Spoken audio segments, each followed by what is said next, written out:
Mga kalapatids, ayan o, meron sa ating palilipad. Si paring James si Brad Boy Ga. Ayan. Tingnan natin mamaya. Si Romeo. Ginabi.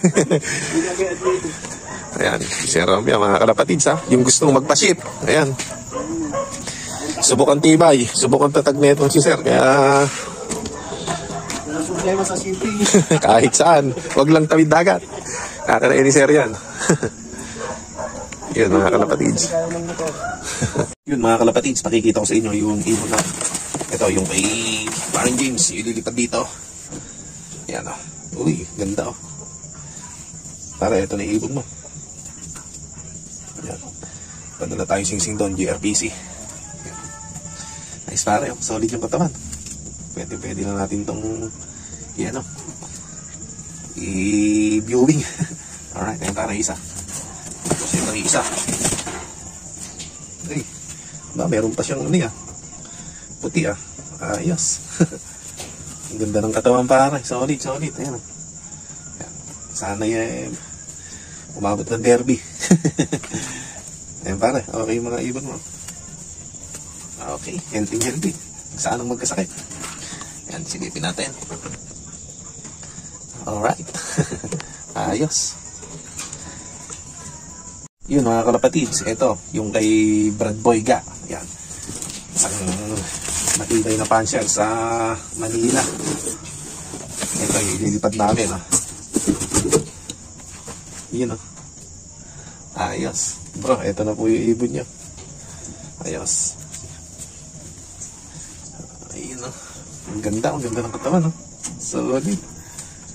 Sakto. Ayos to. Sana wag mag-overfly.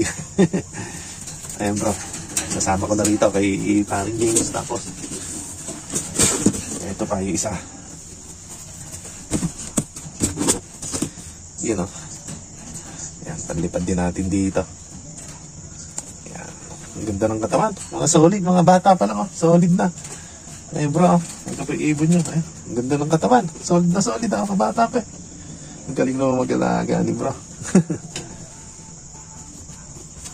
Ayun po. Bali, checkered na may puti. Si white fly. Alright, ayan. Yan ang mga magkakasabayan. May kasabay din to sa taas, sa loop natin. Kaya, yun, ayos. At ito pa isa. Ito matindi. Gift bird ni Brad Boy Ga. Uy, solid. Ang ganda naman. Ang ganda ng katawan ayos. Yan uy. Solid yung pakpak. Yan. I-cross natin dito. Pwede na nga ito bro i-breed.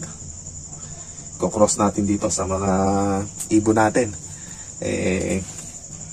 Yan bro, salamat sa Diyos. Sabi ni Brad Boy, wag muna raw natin i-reveal yung line nito. Uy, ganado ng mga picture nagawala na ba? Wag muna natin i-reveal yung line. Kaya yan, i-ano muna natin, testingin muna natin bago natin sabihin yung line ni Brad Boy Ga. Solid mga kalapatids. Yan, tamang-tama pang cross natin dito sa mga ibon natin. Kaksya. Ganda ng katawan kaninang maga pa to, pero ganun pa rin katawan niya bro. Ibay. Yan, ihiwalay ko muna sila. Ito, 4 dito muna. Bakunaan natin. Pero paring James, okay na yon. Ito, solid Iwalay natin. Dito ko muna. Aawayin yung mga bata. Kukulong natin sa may nakiwalay mo ng loop. Yun mga kalapatids. Yan ang ating bagong dating na ibon. Ayos.